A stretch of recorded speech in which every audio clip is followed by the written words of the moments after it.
Hi, ലിസ്പി കിച്ചണിലേക്ക് എല്ലാവർക്കും സ്വാഗതം.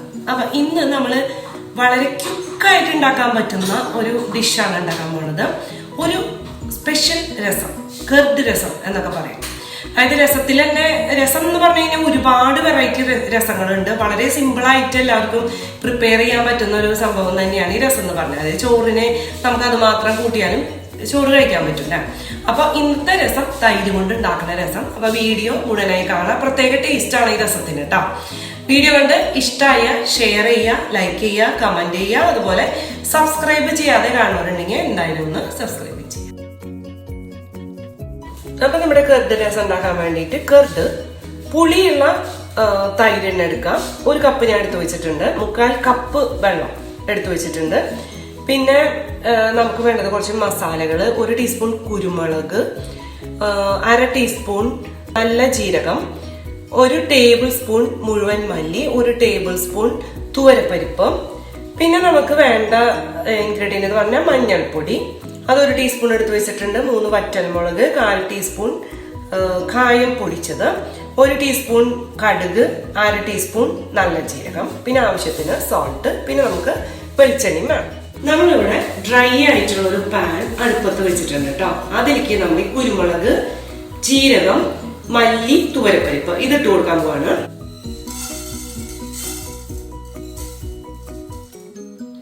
ഇതൊരു ലോ ടു മീഡിയം ഫ്ലെയിമിൽ വെച്ചിട്ട് ഒന്ന് ഫ്രൈ ചെയ്തെടുക്കണം. ഒരു ഗോൾഡൻ ഷെയ്ഡ് ആവുന്ന വരെ കേട്ടോ.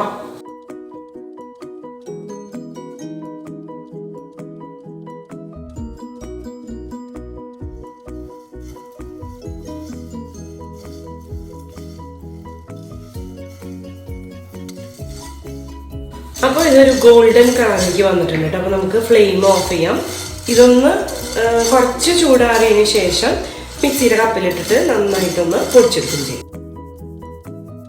അപ്പൊ നമ്മൾ നല്ല നൈസായിട്ട് പൊടിച്ചെടുത്ത് വന്നിട്ടുണ്ട് കേട്ടോ. അത് ഇവിടെ ഇരിക്കട്ടെ. ഇനി നമുക്ക് ചെയ്യാൻ പോണത് ഒരു ജഗ്ഗോ അല്ലെങ്കിൽ വലിയൊരു ഗ്ലാസ്സോ എന്തെങ്കിലും എടുത്തിട്ട് അതിലേക്ക് നമ്മുടെ കർഡ് ഒഴിച്ചു കൊടുക്കാം.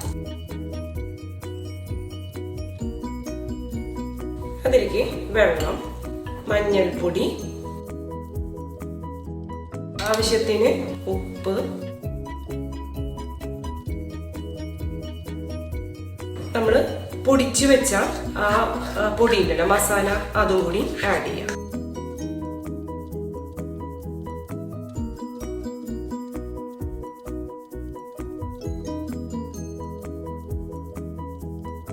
നന്നായിട്ടൊന്ന് മിക്സ് ചെയ്ത് വെക്കാം കേട്ടോ.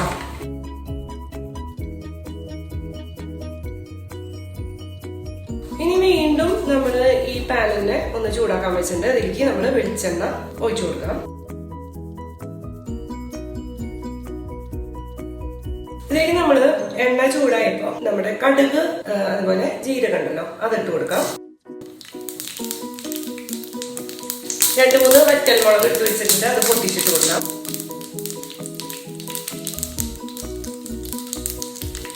ഒരു 2 കറിവേപ്പിലയും കൂടി എടുത്ത് വെച്ചിട്ടുണ്ട് കേട്ടോ.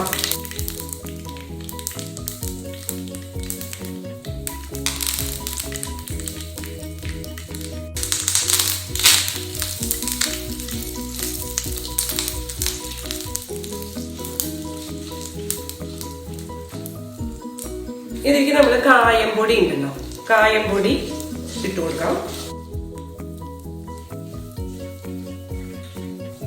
ഇനി നമ്മൾ മിക്സ് ചെയ്ത് വെച്ചേക്കണം ആ തൈര് ഉണ്ടല്ലോ, ആ തൈര് ഇതിലേക്ക് ഒഴിച്ചു കൊടുക്കാം.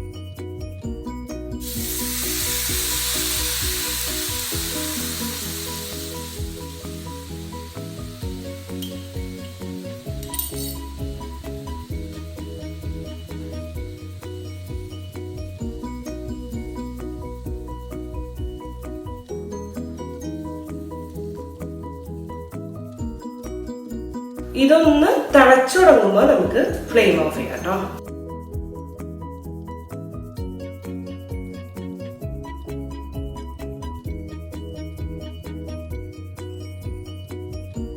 അപ്പൊ തിളച്ചു തുടങ്ങിയിട്ടുണ്ട്. നമുക്ക് ഫ്ലെയിം ഓഫ് ചെയ്യും. ഇപ്പൊ ചോറിന്റെ കൂടെയൊക്കെ കഴിക്കാൻ പറ്റിയിട്ടുള്ള നല്ല ഒരു രസം റെസിപ്പിയാണിത്. അപ്പൊ നിങ്ങൾ ഇതുപോലെ ഒന്ന് ട്രൈ ചെയ്ത് നോക്കൂ കേട്ടോ.